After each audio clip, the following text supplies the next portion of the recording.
Hello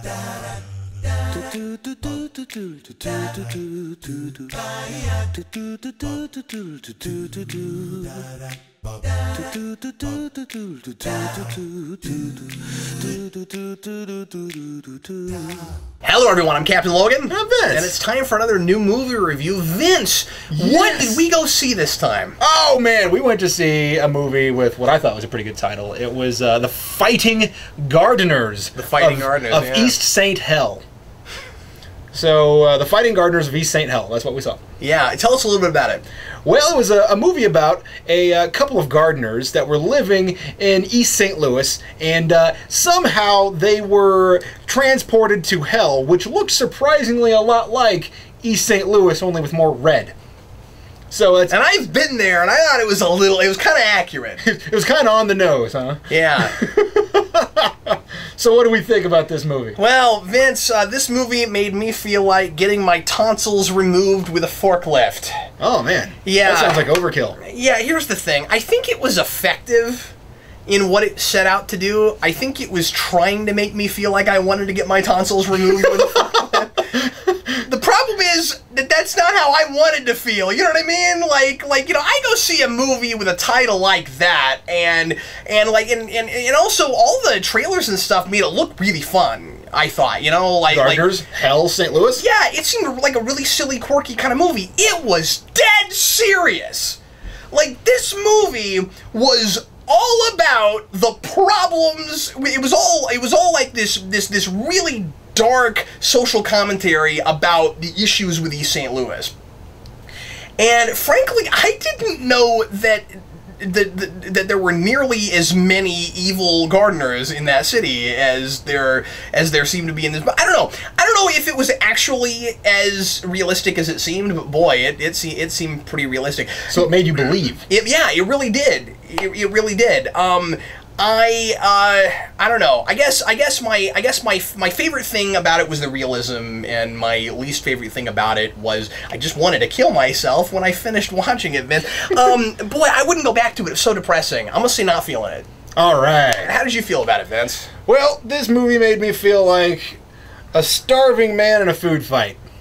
So, what I liked about this movie was essentially that there was a lot to grab onto. There was a lot of stuff happening. Which you wouldn't expect when you're in hell, you know? Yeah. I mean, you would expect people grasping for straws. Yeah, right. I don't know, or for a hand out of hell or something. So what I liked about this movie or something is you have these two gardeners that are in this like midst of a bunch of evil gardeners that are all trying to get out of hell. It's everybody trying to get out of hell, and so then these people have to have this like existential thing of hell, St. Louis. What's the?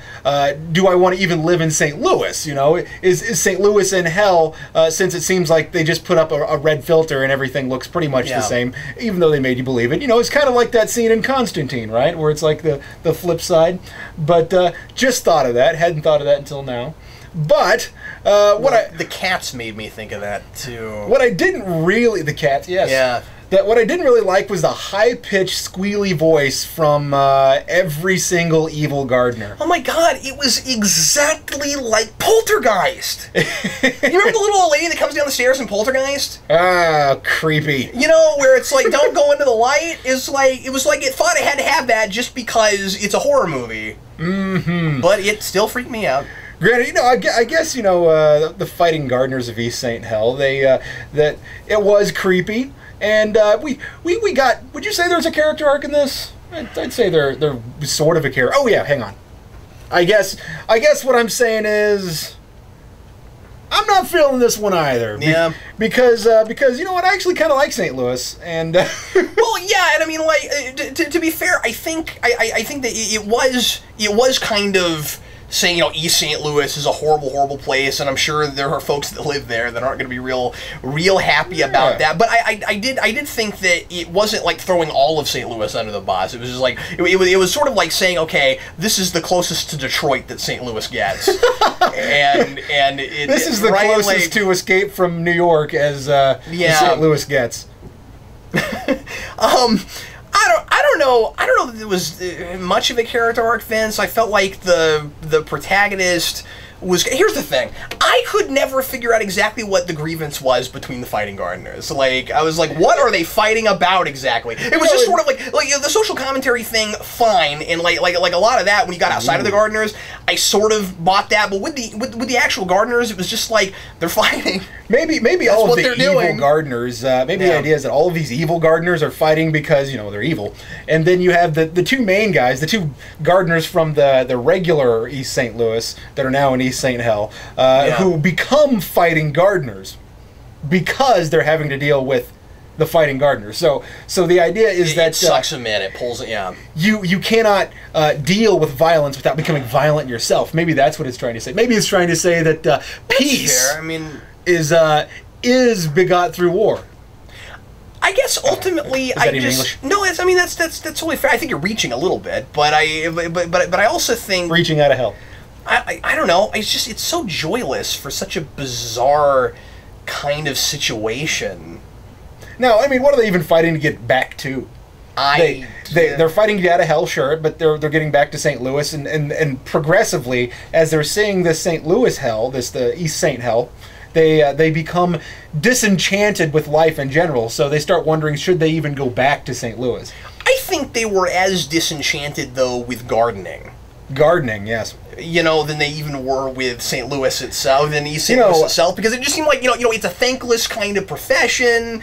Like you had the guy who was constantly having to just go around and trim, like around the hedges, but what he really wanted to do was like build hedge sculptures and stuff. And so I don't know, but what a bizarre thing to put together. We're gonna make a movie that kind of like exaggerates East St. Louis, and I mean, like I said, I thought it was kind of accurate, but it was like, you know, we're gonna show you how bad it by kind of showing you the hell thing, but then also we're gonna do kind of a commentary on the rigors of gardening. What a weird... Yeah, you know, I think the most poignant scene in the whole movie was, and this happens fairly early on, and I think they kind of state the theme, is when there's a big attack by all the evil gardeners upon these two, actual Earth gardeners. Just regular gardening, yeah. And so these guys are being attacked with a bunch of gardening equipment, and I think the most poignant line is that the main character says, one of these hoes is going to back up off me.